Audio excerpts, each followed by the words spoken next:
안녕하십니까. 한림부동산TV 황태성입니다. 박진수입니다.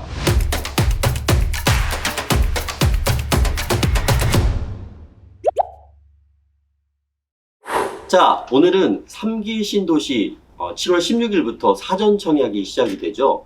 그래서 오늘은 3기 신도시에 대한 이모저모를 알아보고 또 1기와 2기에 대한 내용도 잠깐 살펴보는 시간 갖도록 하겠습니다. 네, 드디어 이제 기대하던 3기 신도시의 청약이 시작됩니다. 네. 3기 신도시 청약은 대상이 주로 어떤 분들이죠? 아무래도 수도권에 밀집되는 인원들을 분산하기 위한 부분들이 크고요. 더더구나 신혼부부와 청년 부분들에 대한 것들이 크지 않을까 싶습니다. 요번에 청약의 이제 내용을 보면 신혼부부들이 거의 한 60%에서 70% 네네. 타겟으로 지금 공급한다는 이제 그런 내용들이 좀 올라와 있습니다. 그래서 신도시가 1기 신도시부터 벌써 이제 3기 신도시까지 오는데 약 한 40년 정도의 시간이 걸렸습니다. 30년에서 40년. 예. 그래서 지금 1기 신도시가 우리가 1988년 올림픽 전후로 시작이 돼서 일산, 분당, 부천 뭐 이렇게 해서 시작이 돼서 그 당시에 약 110만 명 정도를 수용할 수 있는 30만 가구가 공급이 됐거든요. 네네. 그 당시에 주요 신도시를 만들 수밖에 없었던 이유는 서울 수도권의 인구가 약 1000만을 빠른 시간 내에 돌파를 하게 됐고, 네. 그 와중에 각종 이제 인프라, 도로, 교통, 주택, 환경 여러 가지 문제가 대두가 되죠. 그 중에 가장 큰 문제가 이제 주택 문제였었던 거죠. 네네. 그래서 급히 1기 신도시를 만들게 되죠. 그 이후에 어쨌든 우리는 88 올림픽 이후에 경제가 또 급성장을 하면서 지방에 있는 국민들이 또 서울로 해서 이제 몰려오는 그런 현상들이 있었고, 그럼에 따라서 또 주택이 공급의 부족은 계속해서 이어졌고, 그래서 2기 신도시가 또 이제 만들어지죠. 2기 신도시는 약 1기 신도시 한 2배 정도 됐습니다. 네. 60만 가구. 파주 운정서부터 송파 유래까지가 이제 2기 신도시로 이제 계획이 되어 있었던 거고요. 그다음에 뒤에서도 뭐 다루겠지만 2기 신도시에서 주택 공급에 완료가 되지 않아서 아직 지금도 이제 주택 공급에 대한 기사가 이제 나오고 있습니다. 그래서 네. 신도시 하나가 이제 만들어지기까지는 약 한 10년 정도의 이상의 이제 시간이 걸리게 되죠. 1기 신도시, 2기 신도시, 3기 신도를 이어지는데 지금 2기 신도시가 아직 완성이 되지 않았는데 3기 신도시하고 이제 겹치는 부분들이 있어요. 그래서 네. 1, 2기 신도시 같은 경우에는 인구 분산, 네. 주택 공급 이런 걸 통해서 1, 2기 신도시가 만들어졌고요. 네. 3기 이제 신도시 같은 경우에는 지금 문재인 정부 들어서서 집값 상승이 많이 됐잖아요. 네. 그런 부분을 해결하기 위해서 주택 공급을 빨리 하겠다라는 그런 시그널을 주면서 집값 안정을 이제 하기 위한 정책에서 나온 3기 신도시라고 보아집니다. 이제. 네. 그래서 기사 내용을 보시면 서울 인구 분산 노린 정책 1, 2기 효과는 달랐다. 이런 내용이 뒷받침하는 것 같고요. 그래서 1기 신도시, 2기 신도시는 조금 아까도 말씀드렸듯이 인구의 분산과 서울로 몰려드는 네. 급격하게 몰려드는. 몰려드는 네. 이런 인구들을 분산시키기 위한 주택 공급의 효과였다라고 이렇게 보시면 될 것 같고요. 네.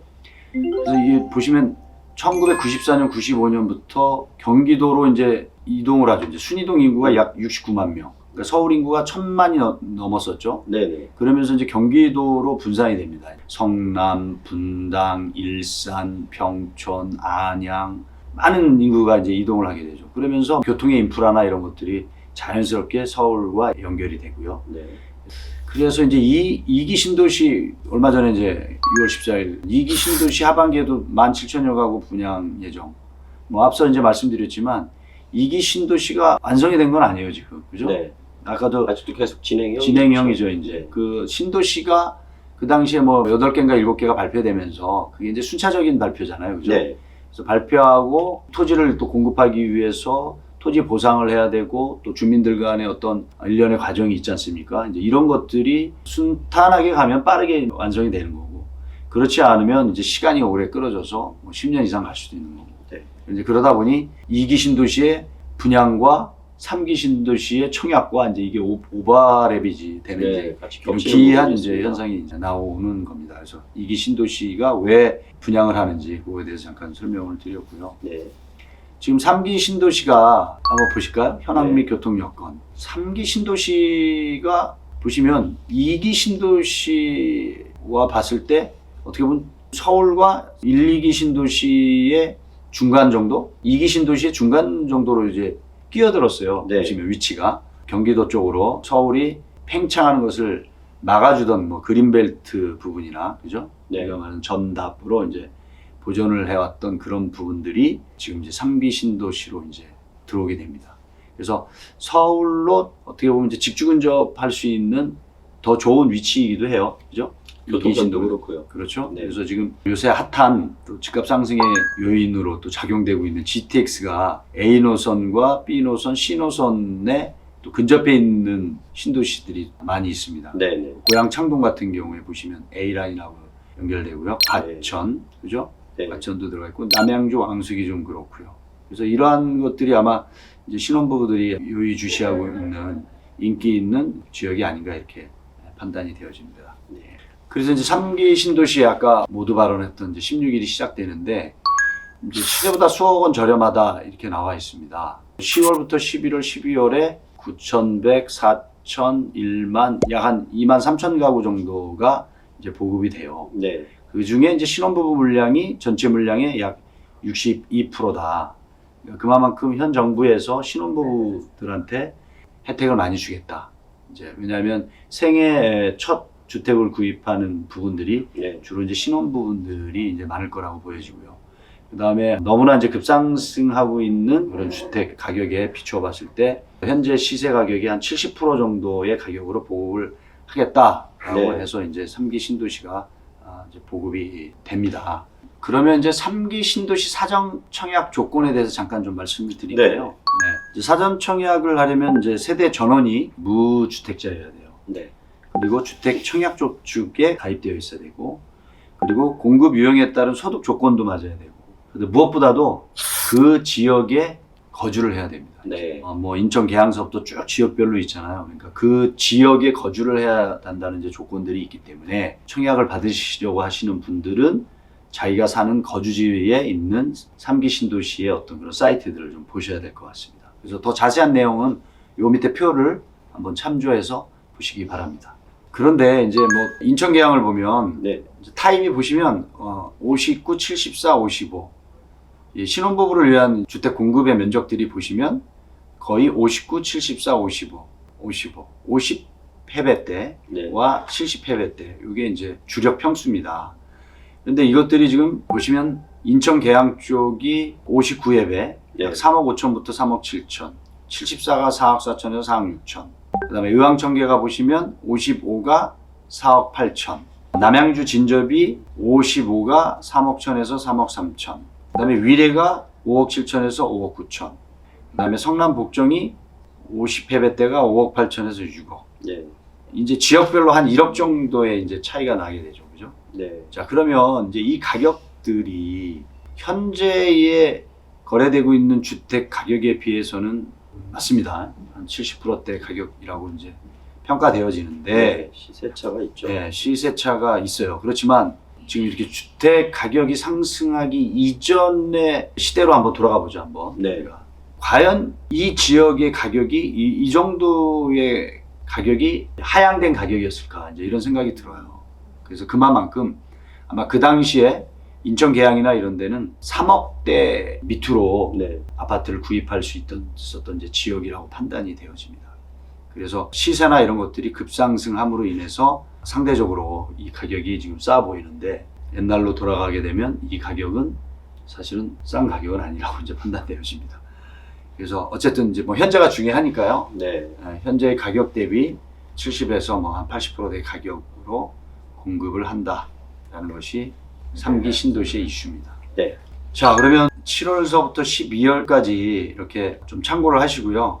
규모가 이제 인천 계양을 필두로 해서 12월에 이제 구리 갈매, 남양주 왕숙, 서울로 출퇴근하는데 가까운 지역의 이제 신도시들이 드디어 공급이 되기 시작합니다. 네. 그래서 이게 공급이 이제 됨으로 인해서 신혼부부들한테 이제 좋은 시그널을 줄 것 같고요. 청년들 뭐 영끌이 뭐 주택 구입에 이제 뭐 굉장히 이슈가 돼서 기사화되기도 했는데 그러한 부분들의 좋은 시그널을 줘서 좀 이제 기다리게 되면 주택을 분양을 받을 수 있다라는 사회적 현상으로 좀 반영이 돼서 집값에 안정이 되는 이제 그러한 시그널을 주는 하나의 계기가 되기를 좀 기대해 봅니다.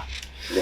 그래서 3기 신도시의 역할은 이제 그렇고요. 또 그거에 따라서 이제 1기 신도시가 이제 리모델링 훈풍이 돈다고 했어요. 정치권이 당기고 대형 건설사가 민다 이렇게 되는데 1기 신도시가 1988년서부터 이제 시작을 해서 벌써 5년, 40여 년이 이제 다 돼가는 아파트들이 있습니다. 이제 예, 노후화가 또 많이 네, 진행됐겠네요. 그 전에는 이제 재건축에 대한 구조연한 기간이 20년 정도면은 이제 재건축을 할 수 있는 이제 자격을 가졌었습니다. 근데 내구연한의 기간이 좀 길어져서 재건축을 하는 이제 방법이 틀려졌어요. 그래서 안전 진단을 받아서 D등급이 나와야만 이제 재건축이 되고 C등급 정도가 나오면은 리모델링을 이제 할 수 있는 거죠. 그래서 보통은 뭐 재건축을 하기를 바라죠. 그렇지만 이게 시대적인 어떤 상황이 지금 부동산의 시장 상황이 그전에는 리모델링을 한다라는 것은 세대수나 이런 것들이 늘어나질 않는 거예요. 그죠? 그냥 있는 걸 리뉴얼하고 늘어나봐야 세대수가 많이 늘어나지 않기 때문에 결국은 조합원의 이제 분담금이 이제 많아진다는 거죠. 네. 그러면 주변에 이제 아파트 신규로 공급하는 가격 대비 내가 분담을 해서 새로 입주를 한 리모델링의 가격과 비교했을 때 낮다라고 하면 못 한다는 거죠. 이제 그동안은. 그런데 이 리모델링이 활성화된다라는 것은 공급할 수 있는 토지는 한정이 되어 있고 주택 가격은 상승이 되고 리뉴얼을 해서 내가 분담금을 부담을 하더라도 그 가격이 거래되고 있는 아파트 가격만큼의 효과를 볼 수 있기 때문에 리모델링 시장이 활성화된다는 거죠. 네. 그래서 그전에는 리모델링 시장이 없었어요, 사실은. 이 리모델링 시장이 활성화된다는 것은 그만큼 현재의 주택 시장의 가격이 높아져서 발생되는 현상이라고 보는 거죠. 보시면 이제 얼마나 많은 이제 리모델링 사업장이 있느냐 보시면 1기 신도시가 이제 제일 가장 오래된 게 안양이 이제 92년, 네. 김포가 이제 94년, 주로 92에서 94, 95 사이에 준공들이 돼서 입주가 된 아파트들입니다. 지금 핫하죠? 안양, 성남, 네. 부천, 군포 지금 집값 상승이 굉장히 많이 된 지역이죠. 네, 맞습니다. 네, 그렇기 때문에 리모델링 사업이 가능하다. 네, 이렇게 보시고 또 재건축보다는 리모델링 사업이 과정이나 절차가 손쉽습니다. 재건축과 리모델링의 차이는 뭐냐? 재건축은 D등급 이하가 나와야 돼요.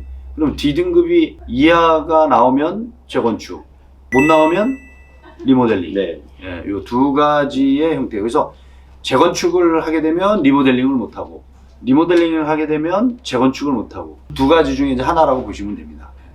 그래서 여기 보시면 지금 4억 들였어. 네. 4억 들였다라는 것은 리모델링 사업비가 자기 분담금이 4억을 들인 거예요. 그죠? 그래서 15억짜리 집이 됐어. 근데 그 전에 집값이 4억 들여서 7억, 6억 뭐 이렇게 받았다. 그러면 리모델링 하겠습니까? 안 하죠. 할 수가 네. 없죠. 예. 이제 그만큼 집값 상승이 폭이 컸다. 그래서 리모델링이 가능하다라고 저는 이제 판단이 됩니다. 네. 그래서 뭐 아까 이게 이제 설명을 드렸지만 네. 리모델링과 재건축의 차이는 뭐냐? 이게 보시면 리모델링은 아까 C등급 이상이 나와야 되는 거죠. 그 다음에 재건축은 D등급. D등급. 근데 결국 리모델링은 구조적인 문제가 가장 크잖아요. 그죠? 뭐 C등급이 나오고 B등급이 나오더라도 결국은 수직 증축을 하거나 수평 증축을 해야 되는데 구조적인 결함이 있으면 못하죠. 네, 그렇죠. 예, 그래서 구조적인 결함이 없이 구조적인 뒷받침이 되어야만 리모델링을 할 수 있다라는 것. 그렇게 이제 보시면 될 것 같고요. 리모델링 시장에 대한 상황을 지금 나타나고 있는데 분당의 리모델링 탄력 느티마을 건축시 및 통과. 분당이 지금 핫하죠. 분당도. 예, 그래서 보시면 수평, 뭐 수직 다양하게 할 수 있고 거기에 네. 따라서 앞에 보시면 리모델링을 할 때 완화해 주는 것들이 있어요. 네. 보시면 건폐율이나 높이 제한, 조경 등의 완화 뭐 이런 것들이 좀 완화가 되고 그 다음에 이제 수직, 수평, 별동 중축도 가능하고 그래서 리모델링은 전체 조합 설립을 하여서 3분의 2 이상이 동의를 하면 돼요. 네. 재건축은 4분의 3이에요. 그리고 준공 후 15년 이상, 보통 이제 우리 재건축은 30년 네, 30년 전으로 해서 D등급이라고 그랬잖아요. 이하. 그래서 좀 리모델링이 절차나 방법이 수월하다. 신속한 예, 부분들도 있는 것 같습니다. 네. 이 지역에 있어서. 그래서 이제 이 분당의 이 부분도 보시면 1994년, 95년에 이제 준공된 거예요. 네, 대표적인 1기 신도시죠. 네네, 네. 그렇습니다. 그래서 770가구에서 873가구, 1006가구에서 1149가구 네. 이렇게 됐습니다. 그래서 3기 신도시 우리가 이야기하면서 3기 신도시의 역할이 결국은 주택 공급으로 인한 어떤 청신호를 보여주고요. 청신호가 이제 왔고요. 그래서 그 청신호를 통해서 신혼부부들이나 네. 청년들, 이제 영끌이 주택 구입에 의한 기이한 현상을 좀 3기 신도시가 종식시켜줬으면 좋겠다라는 생각도 들고요. 그리고 또 이러한 이제 청신호들이 이제 들어오면서 집을 공급한다는 이제 어떤 사인들이 계속해서 이제 올려지고, 그에 따라서 주택 공급이 원활해지고, 원활한 주택 공급을 통해서 집값의 안정이 오고, 좀 그랬으면 좋겠습니다. 그래서 지금 현재 현 정부에서 3기 신도시에 대한 부분도 있지만 구도심, 우리 특히 강북의 좀 취약한 지역들, 뭐 노도강 이런 데도 규제 완화를 통해서 주택 공급에 이제 사인을 계속 주고 있지 않습니까? 그래서 이러한 주택 공급을 하는 데 있어서는 여야가 없지 않겠습니까? 그런 것들이 잘 협의가 돼서 하루빨리 주택 가격을 좀 안정화하는 시기가 빨리 오기를 기대해 봅니다. 네. 오늘은 여기까지 3기 신도시에 대해서 좀 말씀을 좀 나눠보았습니다. 자, 오늘은 3기 신도시 사전 청약에 대한 부분들을 알아봤습니다. 여러분께 많은 도움이 되셨으면 싶습니다. 오늘 얘기는 여기까지입니다. 자, 여러분 감사합니다. 네, 수고하셨습니다.